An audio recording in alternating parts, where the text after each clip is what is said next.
Hello, everyone. Catchy1383 with Catchy Gaming, and this is Volume 7 of the Legend of Zelda Twilight Princess Manga series. And this one, I'm not going to jump into right away because it requires a touch of an explanation. Said explanation is due to the writer wanting to directly tie aspects and story elements of the Ocarina of Time into Twilight Princess. So I'm going to cover a little bit of history to kind of explain what I think is the reason why he did this. So trying to keep it brief here. Back in 2000 when they did the Space World Legend of Zelda tech demo, Eiji Aonuma was not a fan, and you can tell when they went with a totally different art style and direction with the Wind Waker. Fast forward to the Legend of Zelda Wind Waker, and it underperforms in comparison to the Ocarina of Time, along with every other Legend of Zelda game put out during the GameCube era, with the possibility of the game series being canceled altogether due to its underperformance. They went back to the drawing board and took a look at that Space World trailer again and said, what if we actually do the realistic Zelda? And they hesitantly said, okay. So when it came to starting to build this game, they used the Ocarina of Time as more or less the scaffolding and kind of a blueprint for it. And that's why you see a lot of similar story elements in the game, particularly at the beginning of it when you go to a forest temple, lake temple, and Death Mountain, very similar to Ocarina of Time, along with the whole Seven Sages and Ganondorf being banished to the Twilight Realm. Very similar to the ending in Ocarina of Time. But it feels like the author didn't really take that into account when he decided to write this manga. And he tried to tie it all together as if they were sequels, which technically, yes, but like more direct sequels with several plot elements in the manga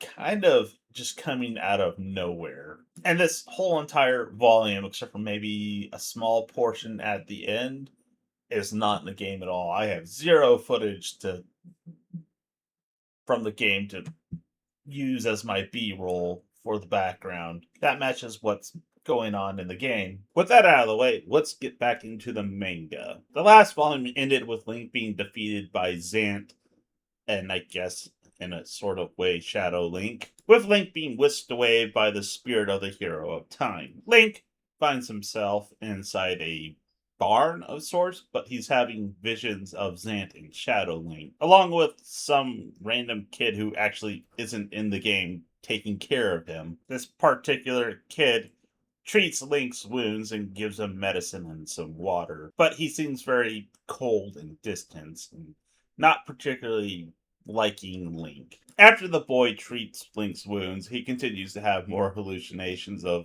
Shadow Link taunting him. I'm pretty sure they're hallucinations and not so much visions. And this is confirmed by the next couple of panels where it shows the boy treating Link, trying to bring what I'm assuming is his fever down, with Link indicating his mental state after being defeated, that he's worthless as a fighter and no one will come to save him. A hooded man comes to see Link, darkening the doorway, and Link thinks it's death. So this is where it gets a little dark. Just not like gruesome death dark, but kind of on a psychological level dark. The hooded man, who we pretty much can't guess is the hero of time, tells Link even if he decided to try and flee or give up or hide from the shame, that even death will not grant him freedom from his particular situation. I am going to have to say that the scans of the pages I'm trying to get aren't particularly good. For whatever reason, this particular volume had like a lot of glue on the binding, so it wasn't nearly as flexible uh, in the middle there. So I couldn't get real good scans of the center of the pages. Anyways, Link starts sort of lamenting and reflecting on being told that he's special because he has the Triforce mark and that he fought all these monsters and he never thought of anything he wanted, and then he wants to be set free. And this is where it gets dark again. So, the spirit of the hero of time tells him that he's been chosen and there's nothing he can do about it. There's no freedom from that, even after death, when he is nothing more than dust. And as you can kind of tell, yeah, the hero of time kind of befell the same fate, which is what's in store for Link, regardless of what he likes, and that's the dark part, as far as I'm concerned. Not being able to choose what you want regardless, and it being forced upon you in multiple ways.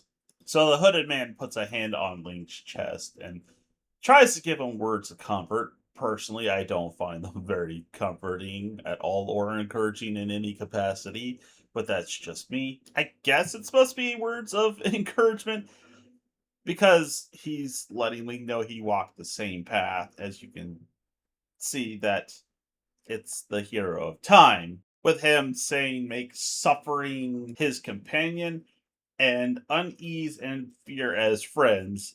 Not exactly what I'd say the best words of encouragement. Not to mention, if this is the fate in store for me to be a walking skeleton spirit, I don't. I think I understand why Link would not want to be chosen by the gods or destiny. And the next page here, it kind of reminds me of the Spider-Man thing. Great power comes with great responsibility. On top of the whole cliche of it's not when you get knocked down, it's that you get back up, sort of thing. But, in more flowery language. With that, the hooded man disappears and turns back into his wolf form, with Link wanting to talk a little bit more. It's more like being talked at, but he's also magically cured of his fever. Then Minda makes a return, which I guess she was always there. He just couldn't see her because of all the weird head stuff that was going on, where he was being haughty and arrogant, I guess. But someone needs to tell Link to be careful there. He might upset the height of consent people out there, particularly where he's grabbing Minda and hugging. That's when Link heads out of the barn and finds the kid who's been taking care of him in front of a field of graves. It turns out everyone except for him in the village was killed by Zan's forces, and he hates everybody with weapons because of it. Doesn't make sense to me, but that's why he despises Link and was so cold towards him. Link consoles the kid, and then the kid takes Link back to his house and gives him his stuff back, letting him know he's also mended it, as well as giving the character's name Anika. You never hear from this character ever again. I think it's supposed to be like Impa from the Secret Village. They just replaced it with a kid instead of an old woman. I'm not entirely sure. So before Link leaves, he gives the kid a lock of his hair so that he can go to Ordon Village and be like, yeah, this is Link's hair, and they can identify that it's Link's hair and take him into the village, even though you never ever see this kid ever again. And there's one last thing I did want to cover. After Link leaves, there is a plant that's growing out of one of the graves. Now, I'm going to have to say, I'm sorry that I couldn't quite get a good capture of the text. It's a little blurry towards that centerfold, like I mentioned before. But it's a Harume he leaf, which I tried Googling to see what that was. And I literally received no results containing all of your search terms were found. So I have no idea what that is, and I made sure I got the spelling right. Here, I'll just put it up on the screen and you can look, or if somebody knows, put it in the comments. After that, it transitions to Zelda being told to wake up. I kind of feel that it's semi reminiscent to how a lot of Legend of Zelda games start out, since the Super NES, A Link to the Past, Link has always started the game waking up. They kind of semi broke that tradition with Tears of the Kingdom. I mean, yes, when the game really started, Link did wake up with the prologue that you went through, which should have just been a cutscene. Uh, you were conscious during that point in time. I should say Link, not so much as you. And it's Ganondorf who wants to meet Zelda, at least in this particular iteration of Zelda. So, as it turns out, this is the exact same Ganondorf from Ocarina of Time. Like I mentioned at the very beginning of the video, I don't think the author took into account that the Ocarina of Time was the blueprint for Twilight Princess, and they used a lot of story elements from that. And like I mentioned before, this is a reincarnation of Zelda, which this particular Zelda remembers everything from her previous life, where she reversed time to make it as if none of the events in the Ocarina of Time happened and had them executed in the past when she was a child. How she pulled that off, they don't explain because the king was dismissive of her in the Ocarina of Time, but whatever. But Ganondorf explains that he was turned into his spirit when he got sent into the Twilight Realm, and that's how he was able to empower Zant, which allowed him to come back into the real world and survive being executed. You know, like the scene where his face was being ripped off by the Twilight Mirror. With that explanation out of the way, he wants to stop the cycle from reoccurring, the one that's implied by the Ocarina of Time ending, where he'll just be reincarnated time and time again, along with Zelda and Link. And in order to stop this cycle, he tries to. I shouldn't really say tries. He asks Zelda if she would help him, but she responds that she would fight him to the better end, and he's very pleased by that. And this is what we call in the business foreshadowing. And that's when we get to go back to Link and sort of get backtrack onto the story that is more or less in line with the events of the game, kind of, sort of, but not really. So you don't do the whole entire thing where you take the golden cuckoo and fly to the sacred grove. Though no, Link gets off easy in the manga, as well as not having to take on the Skull Kid as well. So lucky him. Link gets to ride right up to the entrance to the Temple of Time with no real trials or anything like that, even though that he was told to go through trials and endure it, but whatever. And that is when a door opens and Link goes through and he starts to see a vision of the past, particularly that of the hero of time, Link, running into the Temple of Time as a child. Now, mind you, the Ocarina of Time manga is nothing like the Twilight Princess manga, even though they're written by the same guy. Much different tone and feel to it. I mean, this is just a huge retcon on his part right here with the whole entire events.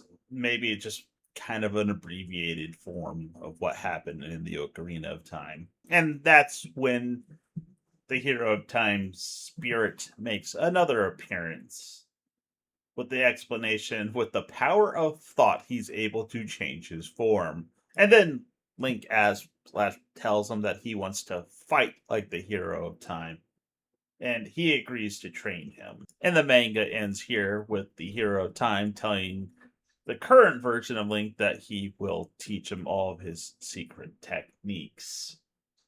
So this was a huge departure.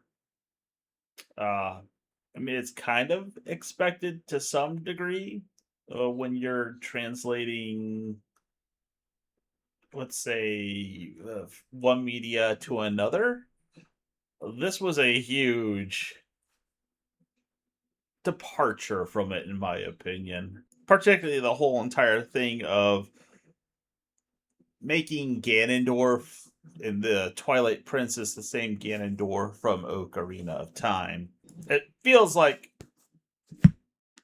Akira is bending over backwards to try and make this work. I don't know. That's just my personal opinion. I guess for an engagement question, what's another piece of media that you are fond of that's been translated to a different kind of media that kind of altered things to a point where you're like, what? Anyways, if you made it this far, thanks for watching. Have a good one.